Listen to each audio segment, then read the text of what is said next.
विनाश काले विपरीत बुद्धि।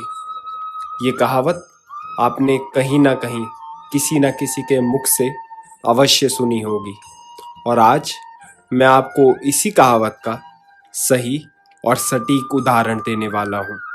इतिहास गवाह रहा है, जब भी अहंकार, लोभ, काम, मोह और क्रोध अपनी सीमा पार करते हैं, तब कुछ नहीं बचता। बचता है तो सिर्फ विनाश, दरिद्रता और दुख।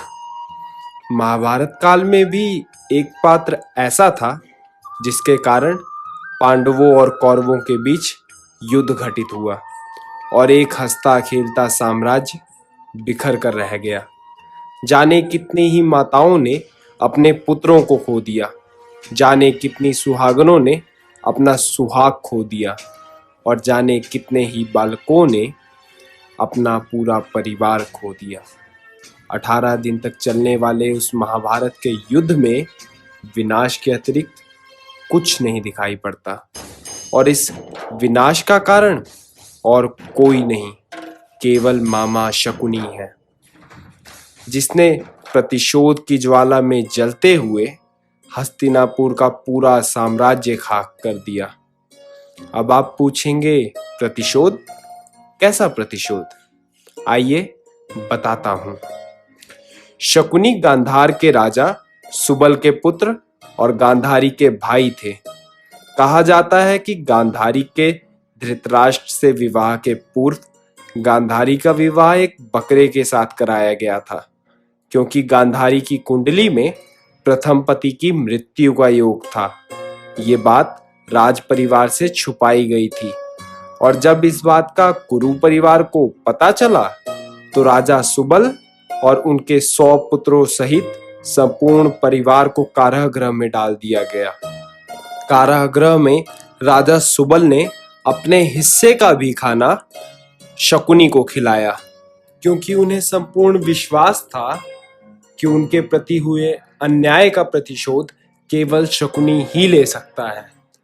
कारागृह में महाराज सुबल और उनके अन्य सभी पुत्रों की दर्दनाक मृत्यु हो गई, जिसके पश्चात शकुनी ने अपनी कुटिलता से कौरवों का दिल जीत लिया और उनके साथ रहने लग गया।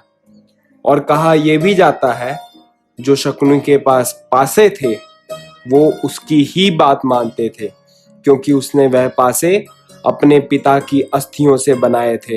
यही कारण था कि द्यूत के खेल में शकुनी ने अपनी कुटिलता और चालाकी से पांडवों का सब छीन लिया। लेकिन यह सब शकुनी का एक सोचा समझा षड्यंत्र था। कौरवों के पक्ष से होने का वह सारी उम्र ढोंग करता रहा और दीमक की तरह धीरे धीरे कौरव वंश को समाप्त करते रहा। और यह कहना भी गलत नहीं है, यदि शकुनी ना होते तो महाभारत का युद्ध भी संभव नहीं था। शकुनी के होने के कारण ही महाभारत का महाविनाशकारी युद्ध हुआ।